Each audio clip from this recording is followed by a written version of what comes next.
Bonjour Atua Atoumani. Bonjour Anne. Merci d'avoir accepté notre invitation. Vous venez sur le plateau ce matin pour nous parler de quelque chose de très important, c'est la mobilité des jeunes, c'est-à-dire comment toute cette jeunesse multiple à Mayotte a la possibilité de bénéficier des politiques publiques mises en place pour aller chercher des expériences à l'extérieur, s'enrichir pour ensuite être un meilleur professionnel. Alors d'abord, vous bossez à la Dragès. C'est quoi la Dragès ? Alors, la Dragès, anciennement DJSCS, donc Direction Jeunesse et Sport et Cohésion Sociale, effectivement. Donc, en fait, il y a eu une réforme, en 2021 qui a séparé la partie cohésion sociale et la partie jeunesse et sport. Donc, la partie cohésion sociale qui est devenue la DET avec la DIECT.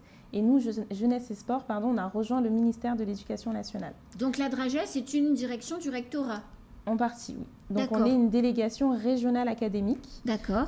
Donc, à la jeunesse, à l'engagement et au sport. Donc, on traite toujours des sujets jeunesse et sport. Ok. Alors maintenant, c'est bon, on a compris, DJSCS, Dragès. En gros, en caricaturant un peu, c'est ça, on est d'accord ? Exactement. Alors, vous êtes là, non pas pour parler de la Dragès en tant que telle, vous êtes là pour parler de ce forum JEME, qui est mis en place, c'est la 2e édition, qui est mis en place ce jeudi au CUFR. Non, pardon, mercredi, oui, le 12, pardon. C'est quoi ? Dites-moi. Alors, le forum JEM, Jeunesse mobile et engagée. Donc, on en est sur la 2e édition. L'objectif de ce forum, c'est vraiment avant tout de permettre aux jeunes d'avoir une meilleure insertion plus tard. Donc, l'idée, c'est de pouvoir promouvoir les dispositifs de mobilité et d'engagement. Donc, quand on parle de mobilité, on a tendance à penser qu'à la mobilité étudiante, alors qu'en fait, on a énormément de dispositifs sur la mobilité européenne et la mobilité internationale. Surtout avec la région océan Indien, où on a l'Afrique d'un côté, Madagascar de l'autre, Maurice, etc. Donc, il y a énormément d'opportunités. Et sur l'engagement, l'idée, c'est aussi de pouvoir partager le service civique, le service national universel, mais aussi l'engagement bénévole en tant que jeune bénévole, création d'associations, mais aussi pour les comités jeunes et conseils municipaux des jeunes. Alors, qui peut venir ? Donc, c'est aussi UFR, hein, on l'a dit. C'est de quelle heure à quelle heure ? C'est de 8h à 16h. Et qui peut venir ? Alors, tous les jeunes sont invités. Alors, les jeunes à 8 ans ? Alors non, du coup on s'adresse comme je connais l'âge, effectivement. Je vous fais exprès. C'est quel âge ? Alors c'est de 15 à 30 ans. On est parti sur de 15 à 30 ans. Donc là on a lancé déjà les inscriptions. On a des jeunes qui ont 12-13 ans, qui font partie d'un comité jeune et qui vont venir quand même présenter leur engagement depuis leur très jeune âge, ce qui est hyper intéressant. Bien sûr. Mais c'est vrai que nous, généralement, nos dispositifs s'adressent aux 15-30 ans. Alors, prenons des exemples concrets. Je suis un jeune, d'ailleurs ça se voit. J'ai envie d'Afrique du Sud, j'ai envie de Grande-Bretagne, j'ai envie de bouger. J'ai 15 ans, 16 ans, peut-être même 17 ou 18.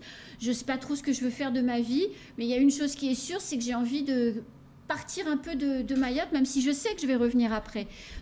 Qu'est-ce qu'on peut trouver mercredi à ce forum ?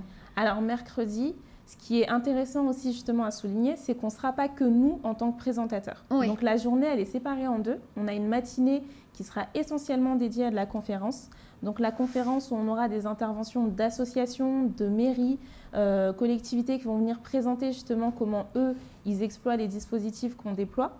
Donc que ce soit en termes de mobilité ou d'engagement. Et l'après-midi, on aura des ateliers où les jeunes pourront aller prendre directement l'information. Parallèlement, on a également des stands qui seront mis en place par des associations qui proposent ces programmes de mobilité, ces services civiques, etc.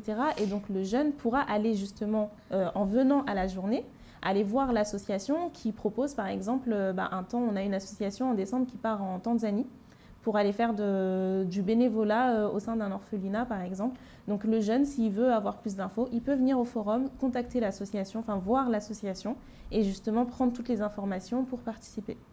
Mais ça veut dire, donc là, que je comprenne bien, parce que pour nos téléspectateurs, c'est tout nouveau ça, les gens ne savent pas. Ça veut dire qu'il y a une association, prenons l'exemple de la Tanzanie, ça veut dire qu'il y a une association à Mayotte qui a obtenu les financements qui convenaient, qui va emmener une dizaine, peut-être une quinzaine de jeunes en Tanzanie pendant combien de temps ? 10 jours. 10 jours en Tanzanie pour aller travailler, faire du bénévolat, comme vous l'avez dit, dans un orphelinat en Tanzanie. Oui, alors et là, qui cherchent du coup des volontaires. Jeunes, totalement. Donnez-nous d'autres exemples. Alors là, par exemple, on est sur un échange de jeunes, mais par exemple, cette semaine, on a l'association Profession Sport et Loisirs qui va partir avec des jeunes de 15 à 17 ans en Afrique du Sud sur un échange de jeunes du coup d'Afrique du Sud autour d'un projet sur la déforestation. Donc, ils vont aller apprendre ce qui se fait en Afrique du Sud pour pouvoir aussi le traiter ici à Mayotte. On a l'association Émanciper Mayotte qui, par exemple, propose des stages au sein de pays européens, que ce soit en Espagne, à Malte ou en Pologne, etc. Donc, la mobilité, elle est vraiment très large. Ça peut être de la mobilité pour les échanges de jeunes, ça peut être du volontariat, ça peut être des stages professionnels pour s'aider justement sur la suite de son parcours, puis après revenir plus grandissant à Mayotte. Mais du coup, comme je disais, le forum, il sera sur la mobilité, mais il sera aussi sur l'engagement. Donc l'idée, c'est que si par exemple le jeune, pour l'instant, a trop peur de partir, on propose également des parcours sur le territoire. Le service civique, c'est minimum 6 mois. Le jeune, s'il n'a pas de travail, s'il n'est pas scolarisé, il a entre 16 et 25 ans, il a envie de faire quelque chose, mais il a envie de se chercher, il a envie de découvrir quelque chose. Il y a des associations comme Émanciper Mayotte, Mayotte Entraide étudiants ou autres qui proposent justement des services civiques qui va permettre aux jeunes de s'engager pendant 6 mois par exemple. Sur un projet. Sur un projet pendant minimum 24 heures par semaine où il est rémunéré environ 600 € par mois et ça lui permet de travailler. L'exemple que j'aimerais donner, c'est justement l'exemple avec Émanciper Mayotte qui prend des jeunes en service civique et qui les prépare justement, qui leur propose à l'issue du service civique ou pendant le service civique de réaliser une mobilité européenne. Donc ils ont vraiment le double, c'est qu'ils font la période d'engagement, on les prépare à qu'est-ce que c'est que de partir, comment ça va se passer si on part, qu'est-ce qu'ils vont aller voir, parce qu'il y en a, ils n'ont jamais voyagé, ils n'ont jamais pris l'avion. Alors dans un pays européen, déjà en France, c'est compliqué. C'est compliqué, donc c'est dans sûr un pays européen... à Roissy, au sortir de l'avion Aérostral, quand on n'a jamais quitté Mayotte. Et là, pour le coup, c'est aller dans un pays européen où on ne parle pas français, donc c'est encore plus compliqué. Ouais. Donc Émanciper Mayotte met en place tout un programme auprès des jeunes pour justement les préparer à cette mobilité. Et il y en a plein qui justement partent en stage à Barcelone ou à Malte et autres, et qui après reviennent à Mayotte très grandissants. On a plein d'exemples l'année dernière de jeunes qui témoignaient sur ça. Alors, je voulais vous poser une autre question parce que je vous l'ai posée quand on a préparé l'émission et je suis certaine que la majorité des gens qui nous écoutent, comme moi, ne sait pas. Erasmus+, qui est accessible aux jeunes de Mayotte. Moi, un peu naïvement, je pensais qu'il fallait être déjà dans un parcours universitaire pour pouvoir en bénéficier. Ben non, c'est une grosse... C'est faux, en fait. Totalement. C'est une mauvaise croyance. Expliquez-nous. Alors, c'est qu'en fait, il y a tellement de dispositifs que c'est vrai qu'à un moment, on s'y perd un peu. Oui. Donc, en Erasmus+, il y a deux agences Erasmus+, pour faire court. Donc, on a la partie éducation-formation, où là, effectivement, il faut que le jeune soit scolarisé, soit à l'université ou dans un lycée pour pouvoir réaliser une mobilité. Donc là, ce serait plus un échange dans un autre établissement scolaire dans le pays européen. Et on a la partie Erasmus+, jeunesse et sport. Donc cette partie-là, c'est vraiment la partie de la DRAGES parce qu'on est sur la partie éducation non formelle. Donc là, l'idée, c'est vraiment que le jeune, il n'aille pas à l'école, mais qu'il aille apprendre sur du temps non scolaire ce qui peut être mis en place.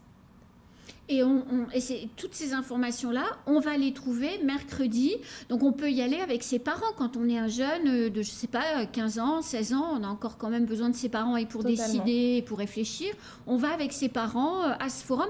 On va rencontrer qui? Donc, vous avez dit conférences et puis ces associations dont vous venez de parler. Exactement, les associations, les mairies. Donc, on a 3 mairies qui travaillent avec nous sur cet événement-là. On a la mairie de Bouéni, la mairie de Mamoudzou et la mairie de Tsingoni via leur conseil municipal des jeunes et comité jeunes. Et on a aussi plusieurs associations de jeunesse qui interviennent sur les dispositifs de mobilité et d'engagement. Donc le jeune, il peut tout à fait venir avec ses parents, sa mère ou son père ou son cousin ou autre, il n'y a pas de souci. On a même des jeunes qui se sont inscrits via leurs animateurs communaux. Donc ça aussi, c'est plutôt bien. Il peut venir avec, le jeune peut, enfin la mairie, en tout cas une mairie, peut faire des inscriptions pour les jeunes qu'elle a repérés et venir avec ces jeunes. Donc, ce qu'il faut savoir, c'est qu'on met à disposition des transports pour que les jeunes puissent facilement venir à l'événement. Mais pour cela, il faut s'inscrire. Donc, le jeune peut s'inscrire et venir à l'événement sans forcément prendre le transport. Mais s'il veut prendre le transport, c'est obligatoirement... Et on s'inscrit où à TUA? Alors, on a le QR code sur notre affiche. donc il ne faudra pas hésiter à scanner. Donc on a des 4x3 un petit peu partout sur l'île. Ouais, ils vivent quand même un peu avec ça. Exactement. Donc je suppose qu'on trouve là-dessus aussi. On trouve aussi sur les réseaux sociaux, plusieurs associations ont joué le jeu, donc on partageait sur le Facebook, sur Instagram, sur LinkedIn, mais aussi sur Snapchat. Donc il ne faut pas hésiter également à contacter donc, les mairies, puisqu'on a partagé également aux mairies, et aux associations partenaires, comme donc, je disais, Profession Sport et Loisirs, Émanciper Mayotte, Mayotte Entraide étudiants. On travaille également avec le GIP Europe à Mayotte, le CRIJ, donc, qui est le Centre Information de Bien Jeunesse. sûr. Donc, il ne faut pas hésiter à contacter toutes ces structures-là pour avoir plus d'informations ou nous contacter nous directement. Alors justement, je suppose qu'en entendant cette histoire de Tanzanie ou d'Afrique du Sud, ça fait rêver quand même. Une maman ou un papa a envie que son enfant puisse participer à des projets comme ça, parce que c'est forcément enrichissant d'un point de vue culturel. Où est-ce qu'on trouve tous ces projets et qui permettent peut-être à des enfants d'avoir accès à... Parce que quand on ne sait pas, on n'imagine pas que ça puisse exister. Mais là, vous nous faites rêver. Donc, comment on fait pour concrétiser le rêve? On peut trouver où les infos? Alors, donc les infos, vous pouvez les retrouver directement chez nous à la Dragesse. Donc, nous, on peut répertorier justement toutes ces mobilités-là, ces temps de mobilité qui sont réalisés. Vous pouvez contacter les associations directement, mais c'est vrai que ce n'est pas simple de savoir quelle ou quelle association on met en place. Donc, nous, on peut répertorier. Et sinon, il y a maintenant l'application ECO qui marche assez bien, sur laquelle les associations mettent du coup les différents projets qu'elles mettent en place. Donc, ECO, c'est EH, plus loin, CO. C'est ça. On va également, nous, travailler, on a notre site internet du rectorat sur lequel on peut trouver toutes les associations qui sont sur ces dispositifs-là. Donc, en fait, si on veut, avant de venir mercredi, prendre un peu des renseignements, on va sur le site du rectorat, on cherche la page Dragesse en quelque sorte, et là-dessus, on se laisse guider et on aura une espèce de mini-recensement de toutes les opportunités disponibles pour découvrir. Exactement. Alors, il y a autre chose que je voulais vous poser comme question, parce que là, on parle de mobilité à l'international ou en Europe, mais il y a aussi, pour 1000 raisons, des familles qui ne veulent pas laisser partir leurs enfants, et elles ont tout à fait le droit, mais pour autant, les jeunes ont aussi de la personnalité, ont envie de s'engager dans des associations. Vous parliez de conseil municipal de jeunes. Totalement. Comment on peut, quand on sait qu'on ne va pas partir, comment on peut s'engager ? Alors, on peut s'engager donc, par les conseils municipaux des jeunes, comme vous l'avez dit. Donc, les conseils municipaux des jeunes et les comités jeunes sont au niveau des mairies. Donc là, c'est vraiment, il faut se renseigner auprès de l'animateur. Faut-il être français à TUA pour pouvoir faire partie? Alors, pour le conseil municipal des jeunes, pas du tout. D'accord. Donc, même un enfant, et il y en a beaucoup qui nous écoutent, mais qui ont envie, qui n'ont pas forcément encore pu régulariser de manière formelle leurs papiers, mais qui ont envie de faire des choses. Pour le comité jeune, ça ne nécessite pas du tout à ce qu'on ait des documents d'identité français. En fait, le comité jeune est moins cadré que le conseil municipal des jeunes. Bien sûr. Donc, le comité jeune, c'est l'idée que les jeunes d'une commune se réunissent pour porter la voix des jeunes de l'ensemble de la commune. Donc, pour mettre en place des projets. Ce n'est pas une structure à part entière. C'est la mairie qui porte les projets, mais les projets sont proposés par les jeunes. Donc, le jeune, en soi, il n'a pas forcément besoin de prouver son origine ou sa nationalité pour pouvoir s'investir dans sa commune. S'il y réside, c'est vraiment, pour moi, le plus important pour pouvoir mettre en place les projets.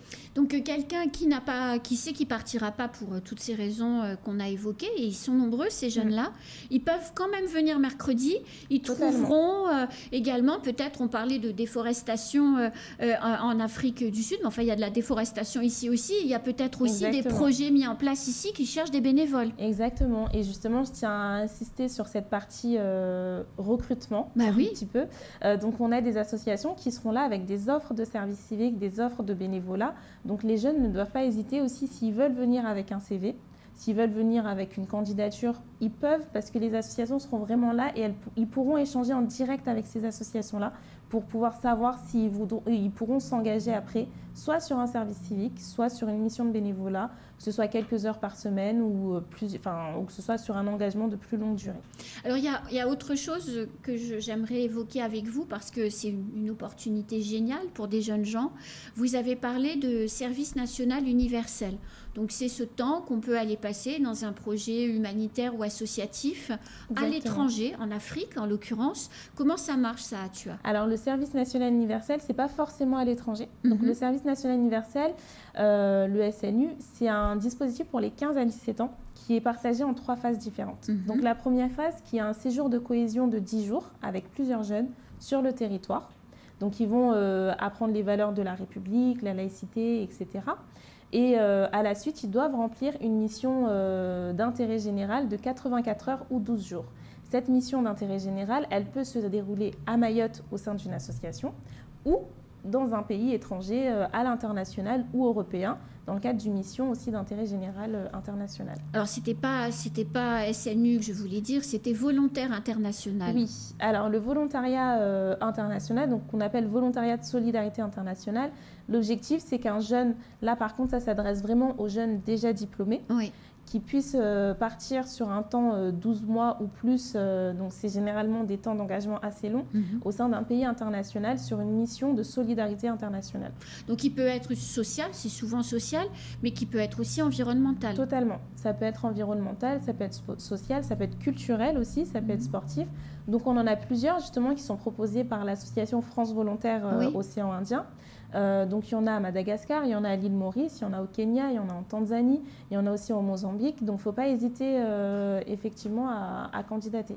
Et donc mercredi, au CUFR, on pourra aussi rencontrer ce projet-là, enfin ce programme-là, découvrir un peu ce programme-là. Alors nous, on pourrait le présenter, mais par contre, France Volontaire ayant une antenne à La Réunion, ne sera malheureusement pas présente.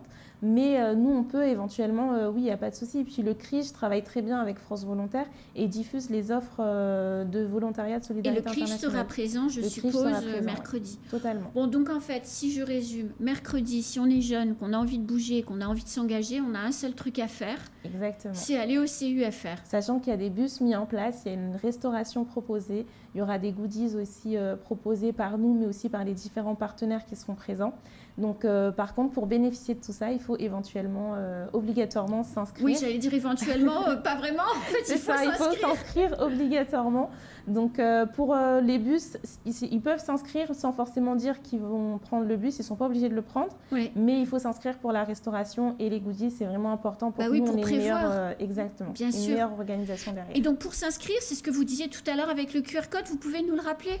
Alors, le QR code se trouve sur l'affiche. Donc, il y a juste à le scanner avec l'appareil photo. Il n'y a pas forcément besoin de l'application QR code. Et sinon, en fait, il faut juste nous appeler. On peut renvoyer le lien aux jeunes pour qu'ils puissent s'inscrire. Et si on n'a pas envie de téléphoner, parce que quand on a 15 ans, on ne téléphone pas. J'en ai une à la maison, donc je sais bien. Alors, c'est un portable. C'est un numéro de portable, donc même un SMS. On peut trouver la fiche sur les réseaux sociaux. Et avec le QR code, on peut effectivement à ce moment-là s'inscrire. Totalement. Puis sur les réseaux sociaux, comme les jeunes aiment bien les réseaux sociaux, on a lancé le hashtag JEM, J-E-M-E. Donc en tapant hashtag JEM, normalement, vous tombez forcément sur une publication qui vous permettra de vous inscrire. Ben voilà, je crois que tout est clair. Exactement. Super, merci beaucoup. Merci à vous pour cette invitation. Et puis, passez une très bonne journée. J'espère que vous aurez plein de gens mercredi, parce que c'est quand même des opportunités qui sont super. On dit souvent qu'il ne se passe rien à Mayotte. Ben, c'est faux. C'est faux, on ne peut plus dire ça. Il se passe plein de choses et il y a plein d'opportunités qui sont accessibles. Et comme vous me le disiez, malheureusement, les opportunités ne rencontrent pas toujours preneur. Exactement. Donc allez-y, il y aura forcément quelque chose pour vous mercredi au CUFR. On vous attend. C'est la fin de ce temps de parole, tout de suite la suite de nos programmes.